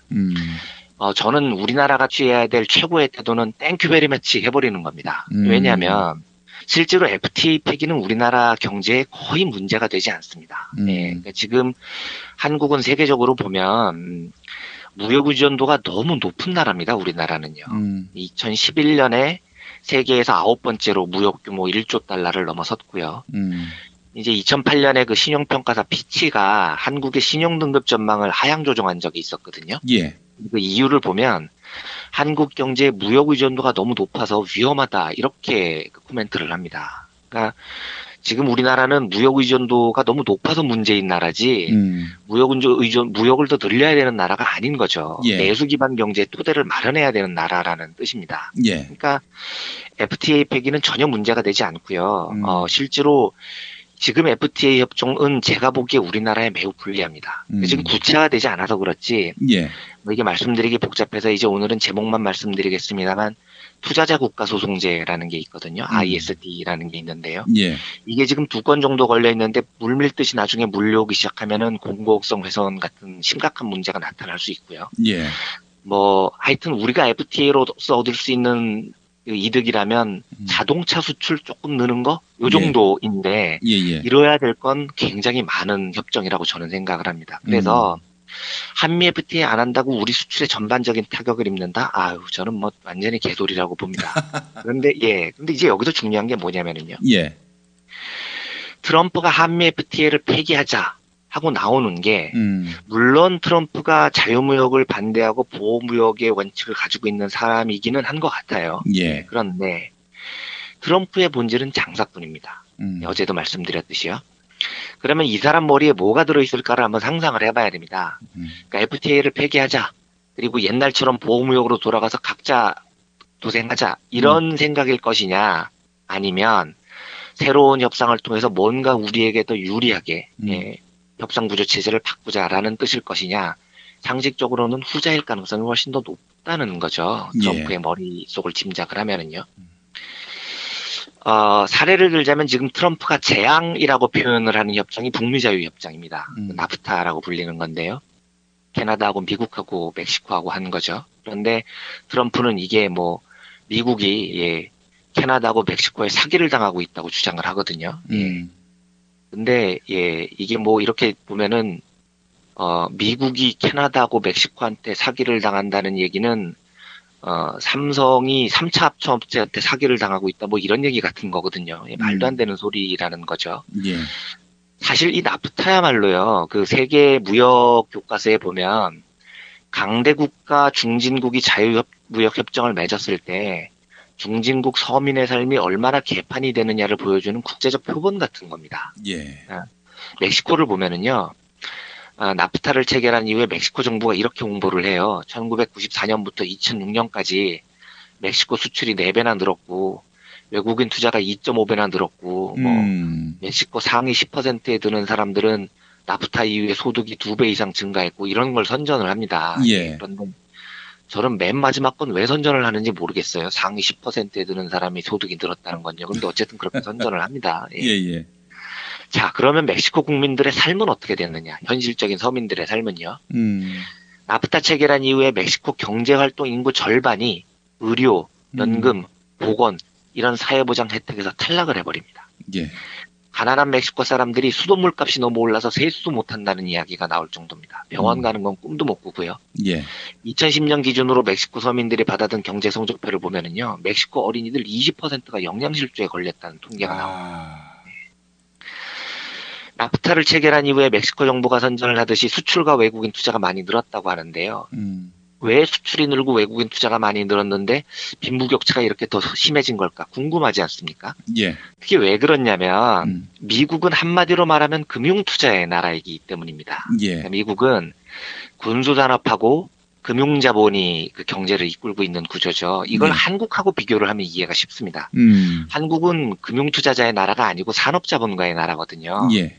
멕시코도 농업을 기본으로 한 산업국가죠. 그러니까 미국은 금융자본을 이용을 해서 새롭게 공장을 짓고 일자리를 늘리고 이런 일을 안 하는 나라입니다. 예. 미국은 어떻게 하냐면 기존에 있는 기업을 금융자본이 인수를 한 다음에 주가가 높아지면 팔아서 이익을 챙기는 구조를 갖고 있습니다. 그러니까 우리 미국이 뭐 어느 나라에 투자를 했는데 공장 지었다는 얘기 들어보기 진짜 드물거든요. 예. 미국 금융자본이 나프타를 통해서 분명히 멕시코에 투자를 했죠. 그건 사실입니다. 그러니까 투자액이 는 건 사실인데요.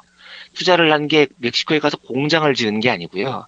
멕시코 금융기관, 멕시코 유통기업 이걸 돈을 들여서 싹 다 인수를 한 겁니다. 예. 그러니까 공장은 하나도 안 지었지만 투자를 왕창 한 건 맞죠. 그러면 일자리가 늘어나느냐? 오히려 줄어듭니다. 금융자본이 유통업체들, 멕시코 금융기업들 인수를 하고 나면 제일 먼저 뭘 하겠습니까? 구조조정부터 하거든요. 예. 그러니까 미국이 아무리 금융자본이 투자를 해도 일자리가 늘어날 리가 없는 거죠. 그래서 실제로 나프타 이후에 미국 멕시코 시티에 가보면 택시기사들이 무진장 늘어납니다. 그런데 이 택시기사들한테 옛날 직업이 뭐세요? 물어보면 나 옛날에 은행에서 일했는데요. 나 옛날에 마트에서 일했는데요. 다 해고당한 사람들인 겁니다. 실제로요, 이제 이 사실을 바라보고 나면 트럼프가 하는 말의 원뜻이 명확해집니다. 원래 한미 FTA를 하면 미국 제조업이 피해를 입었다. 피해를 조금 입기는 했죠. 예, 한미 FTA를 했을 때 한국 자동차 수출이 늘어날 것이라고 한 건 우리나라에서도 인정을 했었던 거니까요. 그런데 약간의 피해를 입긴 했을 겁니다. 예. 그런데 한미 FTA의 핵심은 뭐냐면 미국 제조업의 일부를 내주는 대신에 농업과 금융투자자본의 이익을 극대화한 협상이었었거든요. 그리고 미국은 금융자본의 나라였기 때문에 FTA는 당연히 이 금융자본의 이해를 충분히 대변을 한 겁니다. 그러면 이걸 업자는 트럼프의 말은 뭐냐면 금융자본의 이해를 와해시키겠다. 이게 아니고요. 금융자본의 이해는 당연히 지키는데 여기에 제조업자본의 이익까지 우리가 다 얻어가겠다. 라는 구상이 분명히 있다는 거겠죠. 그렇게 짐작을 해야 합니다. 예. 그러니까 트럼프가 만약에 한미 FTA를 폐기하자고 하면 이제 다시 양쪽에서 재협상을 제기를 할 수 있거든요. 그러면 보다 더 많은 이익을 얻자고 나올 것이 뻔하고 우리나라가 거기에 휘말릴 가능성이 굉장히 높은 게 우려가 되는 겁니다. 예. 여기서는 이제 우리의 태도가 굉장히 중요한 겁니다. FTA 하면은 뭐 삼성이나 현대차가 약간의 이익을 볼 거다. 뭐 이건 우리는 알고 있었던 거지만 그거보다도 훨씬 더 잃을 게 많다는 점, 우리 농업과 우리 의료와 우리 공공성의 훼손이 훨씬 더 크다는 점 때문에 우리가 반대를 하는 건데, 그렇다면 만약에 트럼프가 FTA를 없자 하면 우리는 어때야 되느냐? 예, 땡큐 이래버려야 되는 겁니다. 아무 문제가 없습니다. FTA 그만두자 하면 땡큐 해버리면, 이럴 배포가 있으면 만약에 우리가 이런 배포를 보였을 때 트럼프가 진짜? 그러면 하면은 FTA 이전으로 돌아가 버리면 되는 겁니다. 예. FTA 이전에 우리가 죽을 것 같았었나요? 우리가 정말로 못 살았었습니까? 아니었거든요. 한미 FTA 한 다음에 우리가 너무너무 잘 살게 됐나요? 오히려 곳곳에 지뢰반만 남기고 있었죠. 그러니까 그냥 한미 FTA 이전으로 돌아가 버리면 되는 겁니다. 이래 버리면 트럼프의 의도를 아작을 낼 수 있는 거죠. 트럼프는 한미 FTA를 없자는데 가장 중요한 의도가 있는 게 아니고 엎은 다음에 뭔가를 더 짜는데 의도가 있을 텐데, 그래서 걔네들이 블러핑을 하는 겁니다. 한미 FTA 없자고. 이러면 홀 해버리면 간단하게 끝나는 겁니다. 예. 이러려면 제가 뭐 어제도 말씀드렸지만 우리의 현실을 제대로 파악하고 우리 경제의 비전이 미국 수출, 재벌에 있지 않고 한국 내수 국민에 있다는 사실을 확고히 알고 있는 그런 사회적 분위기와 정권이 필요합니다. 예. 그래서 이게 뭐 또 기승전 정권 교체 말씀을 드려서 그런데요. 예. 한미 FTA 폐기 꼼수에 우리가 넘어가가지고 안 그래도 지금 많이 쥐어진 한미 FTA에 뭔가를 더 쥐어준다면 우리는 정말 절망스러운 무역 구조에 접하게 되는 거죠. 그런데 만약에 우리가 한미 FTA 폐기 오케이 좋아요 할 수 있는 배포만 있다면 트럼프의 저짓은 삽질이 될 겁니다. 그리고 한국과 미국의 경제 무역 관계는 보다 동등한 관계에 올라설 수 있는 기회가 되는 거죠. 트럼프 대통령이 현실화된다면 트럼프가 내세운 이 꼼수가 한국의 국익에 심각한 폐해를 가져올 것이냐, 아니면 절호의 찬스가 될 것이냐는 정말로 우리 태도에 달려 있습니다. 우리가 얼마나 올바르고 당당하게 국익을 위해서 트럼프에 맞설 수 있느냐, 이 문제이고요. 그래서 정말 거기에 맞설 수 있는 당당한 정부가 정말로 필요한 때인 거죠. 예. 이완배 기자님, 단언해 주시죠. 이 부분은 한미 FTA 폐기한다고 우리 경제 망합니까? 망하는 게 아니고요. 저는 훨씬 더 좋아진다고 생각을 합니다. 제가 아까도 말씀드렸지만 한국은 무역 구조가 너무 무역 의존도가 높아서 문제인 나라예요. 이게 만약에 불안하시면 제가 한국 무역 의존도에 대해서 이번 주 내에 다시 한번 설명을 드리겠습니다. 망하지 않습니다. 더 좋아집니다. 그리고 좋은 계기가 될 겁니다. 그러면 내수 기반 경제를 닦을 수 있는 절호의 찬스가 될 겁니다. 이렇게 단언하셨는데 국민들께서 혼란이 없으셔야겠습니다. 자, 다음 이야기 해보도록 하겠습니다. 전경련이 7대 갈라파고스 규제를 없애면은 일자리 92만 개를 창출한다. 이런 말을 했군요. 우선 그 갈라파고스 규제가 뭔지 모르시는 분들을 위해서 설명해 주시겠습니까? 사실은 저도 이거 처음 알았습니다. 갈라파고스 규제가 뭔지요. 이게 원래 있는 말인지 전경련이 지어낸 얘기인지는 제가 잘 모르겠어요. 있었던 말 같아요. 그런가요? 이 갈라파고스가 그 남아메리카 동태평양에 있는 그 작은 섬의 군도죠. 19개 섬인데 희귀동물이 되게 많은 곳이지 않습니까? 그래서 살아있는 자연사 박물관이라고 부르고요. 그래서 이 갈라파고스 규제라는 게 희귀동물처럼 아주 한국에만 있는 희귀한 규제라는 의미라고 하더라고요. 그래서 우리나라만 있는 혹은 뭐 우리나라하고 몇 개 국가에만 있는 게 갈라파고스 규제다. 그래서 이 7대 갈라파고스 규제를 없애면 일자리가 92만 개가 생기고 63조 5천억 원의 부가가치가 생긴다는 게 전경련이 어제 발표를 한 겁니다. 63조 5천억 원, 92만 3천 개 일자리요. 92만 3천 개면 2014년 청년 실업자가 38만 5천만 명이니까 약 2.4배 규모고요. 63조 원이다. 예, 뭐 이란보다도 더 큰 겁니다. 예. 임시공휴일 하루 쉬면 1조 3천억 원밖에 안 되니까요. 50일 정도 쉬어야 지금 이 정도 효과가 나오는 거죠. 예. 예. 근데 저는 이 발표를 듣고 너무 웃겨가지고 국장하고 이제 편집부장님 계신 데서 사무실에서 야 너무 웃기지 않냐고 이 미친놈들이 하고 막 얘기를 했더니 아무도 안 웃더라고요. 그래서 이제 이게 이렇게 반응을 들어보니까요. 아니 뭐 원래 그 정도 헛소리는 하는 거 아니야? 뭐 이런 반응이었어요. 그래서 드디어 이제 우리나라 국민들이 이 개소리에 적응이 돼버린 거죠. 예, 너무 개소리가 국가적으로 남발이 되니까요. 더군다나 이게 좀 타이밍이 좀 안 좋았었던 게요. 이게 저희 어제 그 매거진에서도 김원철 기자님께서 이야기를 해주셨지만 대통령께서 이 발명가가 되려면 창조혁신센터를 찾아가라는 이런 희대의 개그가 나온 하루 뒤에 이렇게 정경련이 얘기를 하니까 좀 덜 웃긴 거죠. 앞날에 워낙 웃긴 게 있어서. 근데 하여튼 저는 이 하나하나 뜯어보면서 저 혼자서 너무 웃겨가지고 계속 빵빵 터졌습니다. 7개가 뭐냐면은요. 수도권 규제, 투자개방형 의료법인 제한, 지주회사 규제, 중소기업 적합업종 규제, 게임 셧다운제, 금산분리, 택배 증차 규제, 요게 이제 7대 갈라파고스 규제라는 겁니다. 근데 요 7개 중에 제가 유일하게 규제 자체에 대해서 동의가 안 되는 건 게임 셧다운제라는 겁니다. 그러니까 조금 더 심도 있게 논의할 필요가 있어요. 이거는 그러니까 저는 어쨌든 이 규제에 대해서는 반대하는 입장입니다만.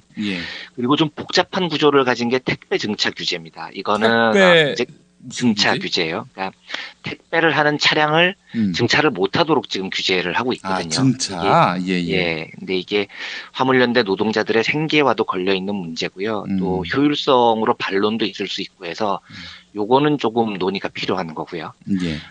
게임 셧다운제는 저는 그 규제 자체에 대해서 반대를 하는 입장이고요. 그래서 요 두 개를 일단 제외를 하겠습니다. 그러니까 게임 셧다운제는 제가 조금 그 부연 설명을 드리면 이게 MB 정부 때 만들어진 건데요. 신데렐라법이라고도 불리는 겁니다.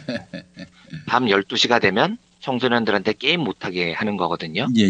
그래서 이제 게임 업체들이 엄청나게 그 법을 없애자고 로비를 하죠. 그런데 제가 뭐 게임 업체들의 입장을 대변하자는 건 절대 아니고요. 근데 저는 인간의 사생활을 이렇게 규제를 한다는 것 자체에 대해서 저는 반대를 합니다. 국가 공권력으로. 그러니까 아이들이 게임을 많이 하는 게 안 좋죠. 저도 안 좋다고 생각을 하는데 그건 어쨌든 개인의 문제이고요. 가정에서 해결을 할 자율의 문제지. 풀이 몸에 안 좋다고 금주법을 하는 거하고 뭐가 다르냐는 게 제 생각이거든요. 근데 뭐 여기에 대해서는 이제 생각이 다르신 분들도 좀 있을 수 있겠는데요. 뭐 어쨌든 요거는 저 개인적으로는 반대하지만 어쨌든 뭐 요거는 뭐 그렇습니다. 그러면 이제 택배 증차 규제하고 2개를 빼놓고 나머지 5개를 살펴보도록 하겠습니다. 이게 이제 세계적으로 드문 법이라는 게 정경련 주장이죠. 그런데 이게 왜 세계적으로 드문 법이 한국에 있는지부터 정경련에 설명을 할 수 있어야 됩니다. 수도권 규제요. 이거는요. 노무현 대통령 때 그 정책으로 제시를 했던 지방분권, 국토균형 발전 이거 제대로 했으면은요 수도권 규제 안 해도 됩니다. 지금 대한민국이 온갖 모든 게 수도권으로 몰려서 뭐 환경 문제부터 시작을 해서 집값 문제까지 오만 문제가 다 터지고 있지 않습니까? 지방 발전은 말도 안 되게 터지고요. 지금 이걸 몰라서 이 규제를 풀자는 건가요? 정경련은요? 지방은 뭐 다 죽으라는 겁니까? 아니 세상에 OECD 선진국 중에 인구의 절반이 수도권에 몰려있는 나라가 어디 있습니까? 한국이 이렇게 특이하니까 수도권 규제가 있는 거죠.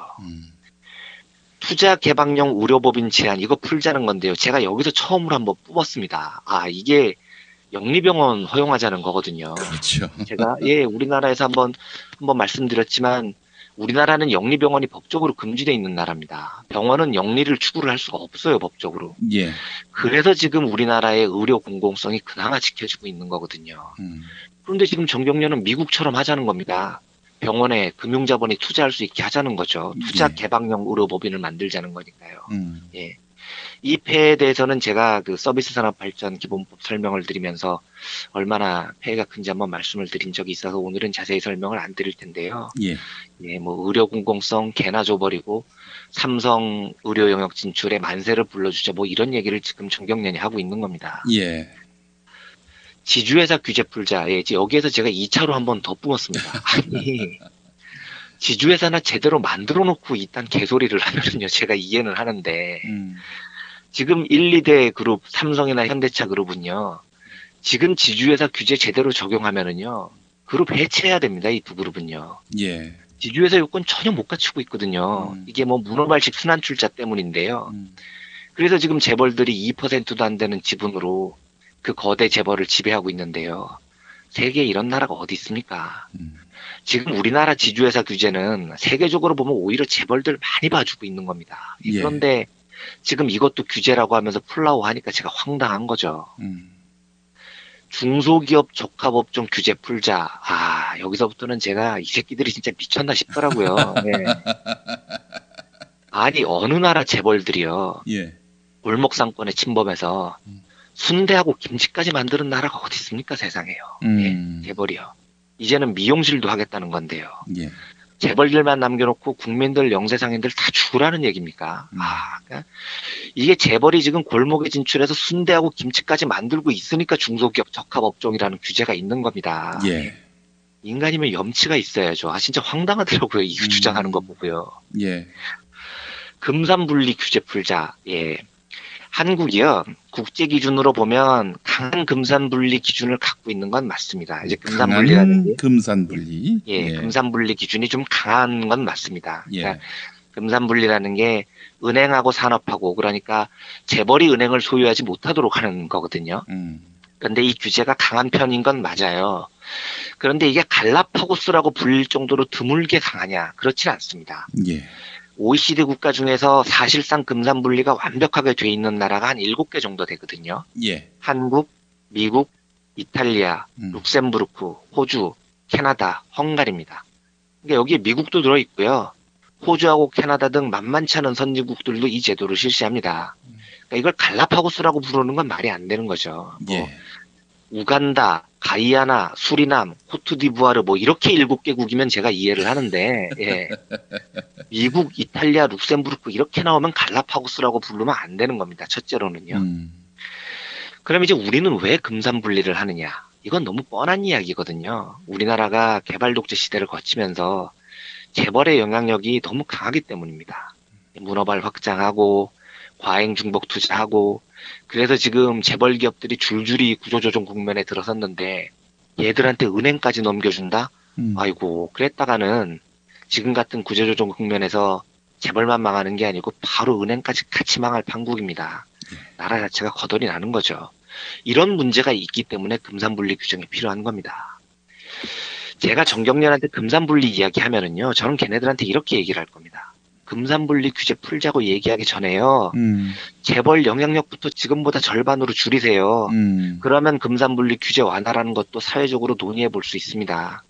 문제의 원인이 니들 영향력이 너무 크니까 지금 이 나라가 이 모양 이 꼴이 된 거예요. 저는 그렇게 얘기를 할 겁니다. 예. 원인이 있는데 원인은 그대로 두고 규제부터 풀자니까 제가 헛웃음이 나오는 거죠. 예. 이게 제가 조금 흥분을 했나요? 아닙니다. 이 발표를 한 분이요, 어제요. 그 전경련 추광호 산업본부장이라는 분이시더라고요. 예. 성이 추씨시던데요. 예. 제가 진지하게 이 추광호 산업본부장님께 조언을 드리면은요, 예. 말도 안 되는 헛소리 그만하시고요. 예. 성이 같은 그 추선희 씨나 빨리 찾아가지고, 예. 정경련하고 어버련하고 관계가 어떻게 되는지나 빨리 밝히십시오, 정경련은. 네. 예. 제가 이 정경련 주장도 말이 안 되지만, 예. 헛소리를 할 때도 타이밍이 있어야 되는 겁니다. 무능력하면 눈치라도 있어야죠. 지금 세간의 시선이 정경련에 대해서 여론이 지금 어떻습니까? 그런데 이런 상황에서 이런 헛소리를 뿜어대니까 제가 진짜 황당한 겁니다. 제가 뭐 과거에도 한번 말씀드렸지만 정말 진지하게 지금 정경련 해체에 대해서 고민을 해봐야 할 때가 왔다는 생각이 강하게 들었습니다. 예. 전경련이 기업의 이익을 대변해야 하는데 네. 이 엉뚱하게 정권의 이익을 대변하는 거. 그렇죠. 이게 타당한 것이냐 이런 지적이 많은 거 아니겠습니까? 네, 그렇습니다. 네. 갈라파고스 규제, 7대 규제 보니까 마지막 남아있는 규제기도 하네요. 보니까. 네, 네. 어쩌면은 얘네들이 풀자고 하는 것을 보면 더더욱 우리가 결사적으로 지켜야 되는 규제이기도 한 겁니다. 예, 알겠습니다. 자, 오늘도 민중의 소리 이완배 기자와 함께했습니다. 이완배 기자님 수고하셨습니다. 네, 감사합니다. 여러분 안녕하세요. 민중의 소리 아나운서 정혜림입니다.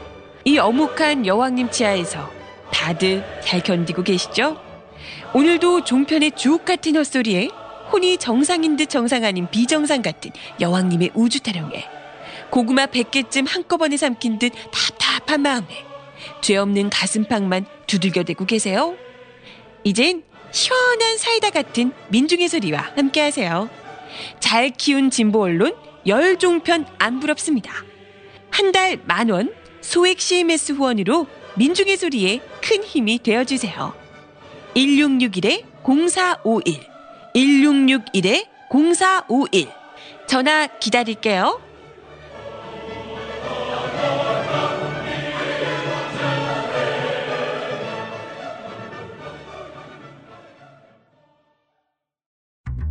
여섯 살 하늘이 밥을 잘 안 먹어요. 엄마, 나 이거 맛이 없어요. 그만 먹을래요. 엄마의 걱정은 점점 더해가는데요. 그런데 이때 택배입니다. 연지연 곰탕이 배달됐어요. 직접 도끼로 팬 장작불 위에 한우 사골과 도가니를 가마솥에 한가득 넣고 24시간 끓인 진구. 연지연 곰탕이 하늘이 입에 들어가는 순간 맛있다. 엄마 한 그릇 더 주세요. 하늘이의 밥도둑 연지연 곰탕. 조미료 같은 첨가물이 전혀 들어가지 않아 엄마의 기쁨은 더하답니다. 연지연 곰탕은 강화군에서 김포시 방향으로 강화대교 건너자마자 있습니다. 포장 판매는 한 팩 800g에 7,000원, 7팩 이상 무료 배송합니다. 주문 전화는 010-7252-1114,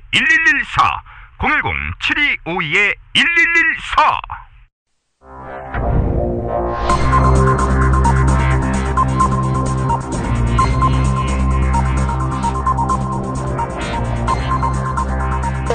공화국 논평. 어버이가 아니기 때문에 어버이연합과 무관하신 박근혜 동지께서는 어버이연합의 배우로 우병우 등 자신의 청와대 수족이 거론되고 있는 상황에 대해 강도 높은 국가적 중대 조치를 취하실 계획을 표명하시고 구체적인 공격 방침을 제시하셨다. 경애하는 박근혜 동지의 단호한 결심은 어버이연합 게이트를 통해서 또다시 박동지를 괴롭히고 흔들고 때리고 짓밟고 똥침을 날리고 비수를 꽂고 콧구멍을 후비는 자들에 대한 강력한 대응 의지다. 청와대가 어버이연합을 준동시켜서 정권에게 불편함을 끼치는 자들에 대한 공격을 사주시켰다는 주장을 펼치고 있는데 박동지에 대한 체질적인 거부감과 적개심을 노골적으로 드러낸 추호도 용납할 수 없는 포악무도한 도발 행위를 자행하고 있다. 더민주는 특히 어버이연합이 노인들로 구성됐는데 자기들이 공격한 사람들의 집 주소를 어떻게 알아가지고 찾아갔으며 공격할 대상 인사가 어디에 있는지 어떻게 알고서 지동력 있게 쫓아갔는지 궁금해하는데 여기에 대한 우리의 대답은 야야야 내 나이가 어때서 애국에 나이가 있나요? 라고 노래를 불러주고 싶을 따름이다. 더민주는 그럼에도 불구하고 계속 오만방자한 현올림을 일삼고 있는데 이는 철저히 분별을 잃은 망동으로서 나라를 팔아먹은 리완용이나 송병준을 찜쪄먹을 극악무도한 역적배의 난동이라고밖에 달리 볼 수 없다. 더민주는 어버이연합이 명민하고 건강한 노인들로 구성된 특수부대라는 사실을 모르고 설레발을 떨었단 말인가. 이는 박동지와 어버이를 참을 수 없이 모독하고 우롱하는 것으로서 천추의 한이 될 참혹하고 참담한 대가를 감수해야 할 일이다. 서로 어버이연합회 후에 청와대가 있는 게 발각됐다 손 치더라도 노인 일자리 창출이라는 박근혜 동지의 국정운영 철학의 일환이라는 점을 강조하면서 무마할 것이기 때문에, 아울러 방송은 한 줄도 받아씻지 않을 것이기 때문에 더민주는 더는 트집 잡지 말고 닥치고 있기를 권고한다. 그럼에도 불구하고 계속 시비를 걸 때에는 박동지의 치솟는 분노와 경천동지의 탄압의 불벼락을 받게 될 것이다.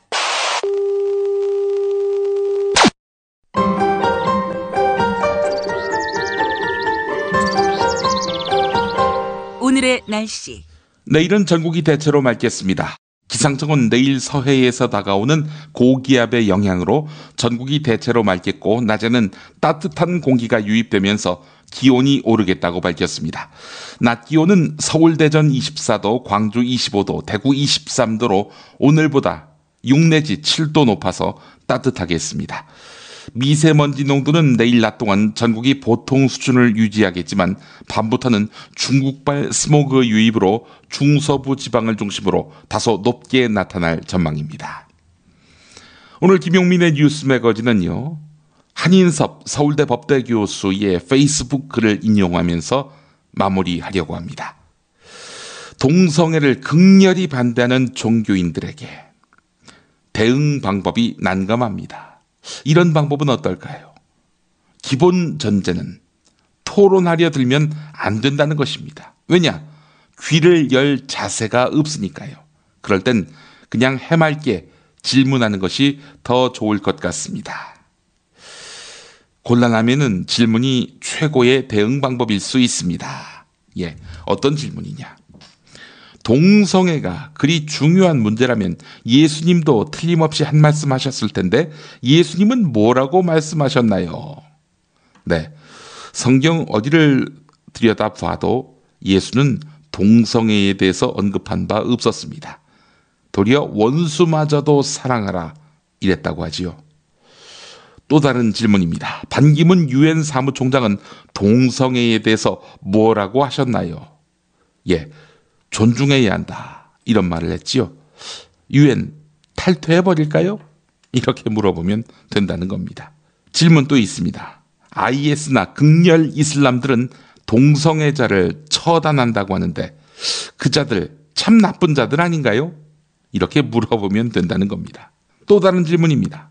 근데 미국은 동성결혼 반대하면은 위헌이라고 하는데 이참에 반미해버리는 게 어떨까요? 앞으로 성족이 태워버릴까요? 이렇게 한번 물어보라는 겁니다.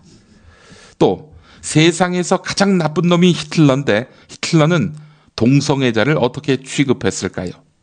기록에 의하면 나치스가 동성애자를 기생충, 전염병, 해악의 근원, 악성 종양으로 낙인 찍었고 그리고 학살했죠.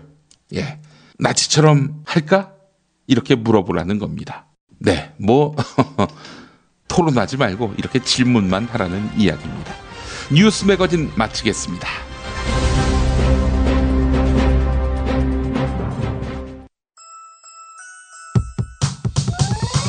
이번 방송 괜찮았나요? 작별의 여운 이렇게 표시해주세요. 다운로드하기, 댓글 달기, 구독하기, 별점 주기. 더 좋은 방송 만들어달라는 약속 이렇게 응원해주세요. 다운로드하기, 댓글 달기, 구독하기, 별점 주기. 기억하셨죠? 다운로드하기, 댓글 달기, 구독하기, 별점 주기.